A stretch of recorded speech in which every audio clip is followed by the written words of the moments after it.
करना है। कुछ श्लोक हैं मंत्र। नमः शिवाय। जय गुरु गोरखनाथ जी। आज हम जानने की कोशिश करेंगे एक ऐसे कवच की जो माता शक्ति का कवच है। कवच मतलब पाठ करना है। कुछ श्लोक हैं मंत्र के रूप में, या कहो मंत्र है। उनके निरंतर पाठ करने से, उनको मन में याद करने से, उन्हें दिमाग में रखने से, उन्हें देखते रहने से हमारी बहुत सारी परेशानियों का नाश हो जाता है। परेशानी क्या, एक्चुअली वो सब हमारे बुरे कर्म है। हमारे बुरे कर्म में सारी चीज आती है। वो बीमारी के रूप में आ सकती है, फाइनेंशियल प्रॉब्लम हो सकती है, रिलेशनशिप की प्रॉब्लम हो सकती है। जिस चीज को आप चाहते हैं वही नहीं मिलेगी। चारों तरफ शत्रु दिखाई देंगे। जो अपना होगा वो भी शत्रु बन जाएगा।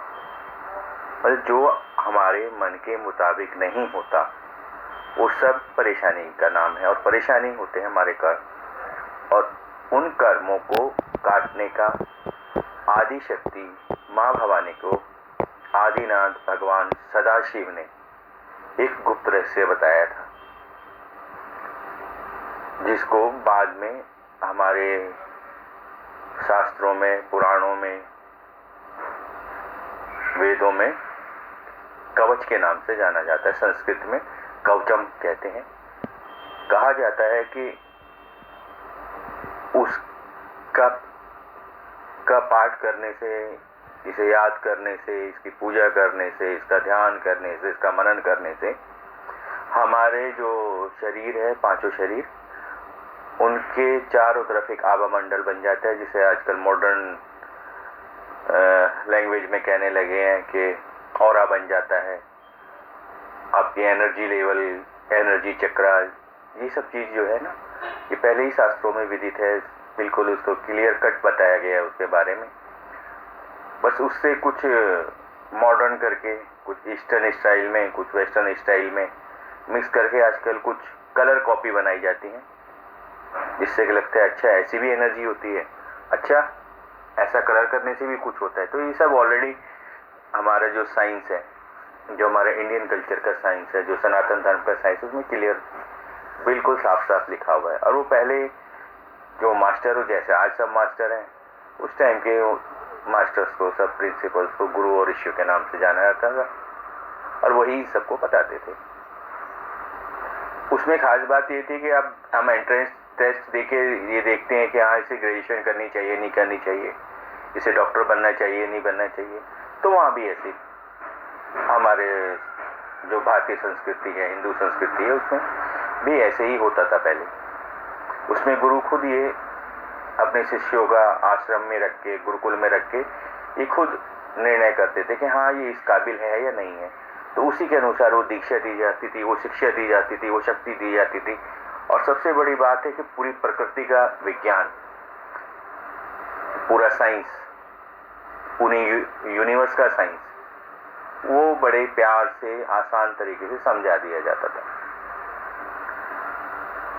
पर जब उसका मिसयूज होने लगा, कई बार गलत शक्तियों ने किया, गलत राजाओं ने करा, कहीं देवताओं ने भी करा अपने लिए, कहीं मनुष्यों ने करा, कहीं गंधर्वों ने किया। तो प्रकृति नाराज होकर प्रकृति भी कुछ जो हम नहीं चाहते उसके विपरीत कर देती थी। इन सबको रोकने के लिए एक समय आया था कि भगवान शिव ने और आदि शक्ति ने फिर स्वयं उनको किलित कर दिया, बांध दिया, उसको लॉक कर दिया।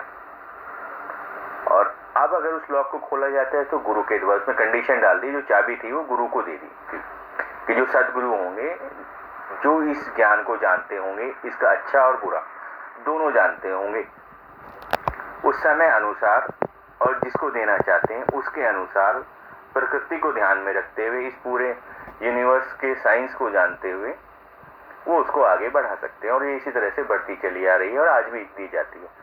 आज भी भारतीय संस्कृति में, भारतीय गुरुकुलों में, भारतीय आश्रमों में, भारत के जितने भी अखाड़े हैं, नाथ संप्रदाय में, नाथ पंथ में, आनंद पंथ में, सरस्वती पंथ में,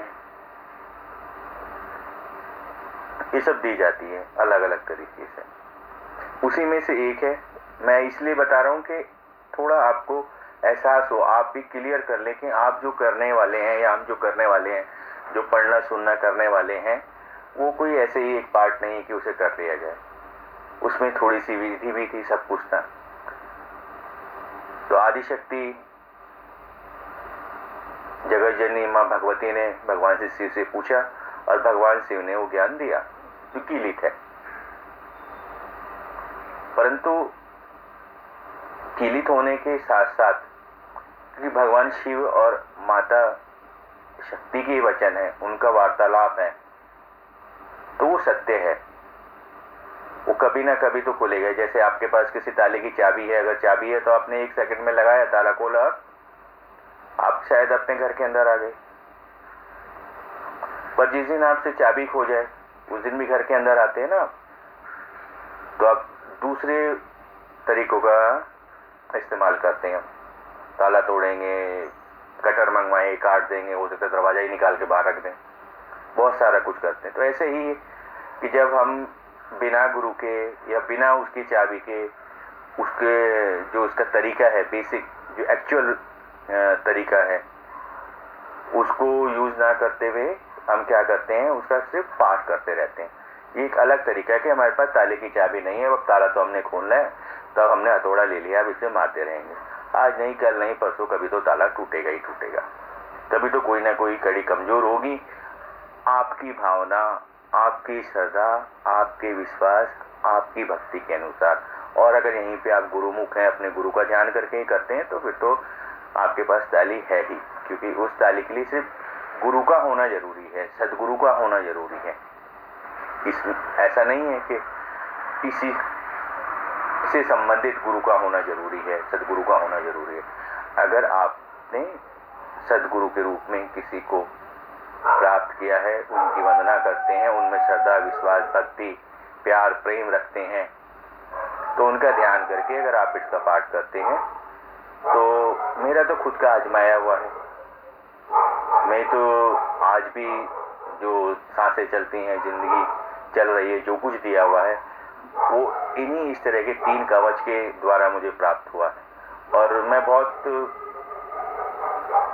खुश हूँ, प्रसन्न हूँ, शांत हूँ इस बात को लेकर कि हाँ, मुझे बहुत कम समय में बहुत कुछ मिला। अब वो बात अलग है कि कुछ रहा नहीं रहा, क्योंकि प्रकृति का तो नियम है, चेंजेस तो आएंगे ही आएंगे।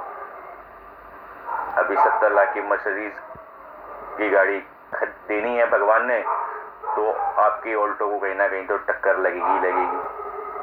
ऐसा तो होगा नहीं कि सीधे ऑल्टो से कोई आएगा, रेड लाइट पे खड़ा हुआ मिलेगा और कहेगा आप इसमें अच्छे नहीं लग रहे, आप मर्सिडीज ले जाओ। तो ऐसे ही भगवान का अपना बनाई हुई प्रकृति के नियम है। उसी में से इस एक कवच को हम धारण करने की कोशिश करेंगे। धारण का मतलब यही है कि हम अपने मन में, आंखों में, तन में, अपनी भक्ति में, अपने प्यार, प्रेम, डेली के जितने भी, हर वक्त बस जो इसको रमा लेता है, कहते हैं ना, बहता पानी और रमता जोगी, उन्हें कोई नहीं रोक सकता। तो ऐसे ही है, अगर इसमें रम जाओगे तो दुनिया की कोई ताकत आपको सब कुछ पाने से, सब कुछ मतलब सब कुछ, 4 पदार्थ में सब कुछ आ जाता है, धर्म, अर्थ, काम, मोक्ष। ठीक है, धर्म की पालना करो, अर्थ पूरे राजा की तरह जिंदगी जियो, पूरी रईसी रखो, काम जो आपकी कामना है, जो जैसी इच्छा है उसे पूरी करो, जो भी जैसी भी इच्छा है।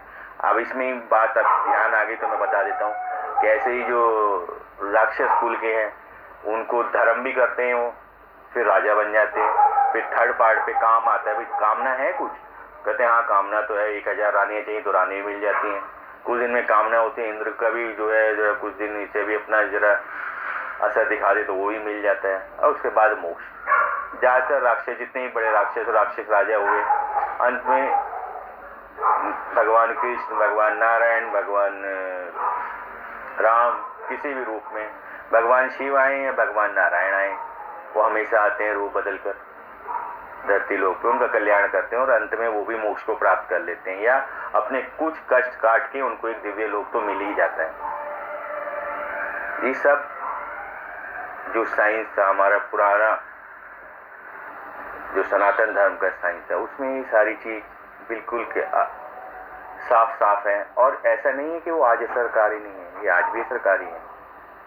तब हम आगे की रिकॉर्डिंग करेंगे तो उसमें सिर्फ सीधे के सीधा यही होगा। ये बेस है, मैं समझाने की कोशिश कर रहा हूँ, ये सिर्फ बताने की। समझा तो मैं खुद नहीं समझ सका, इतना गहरा है कि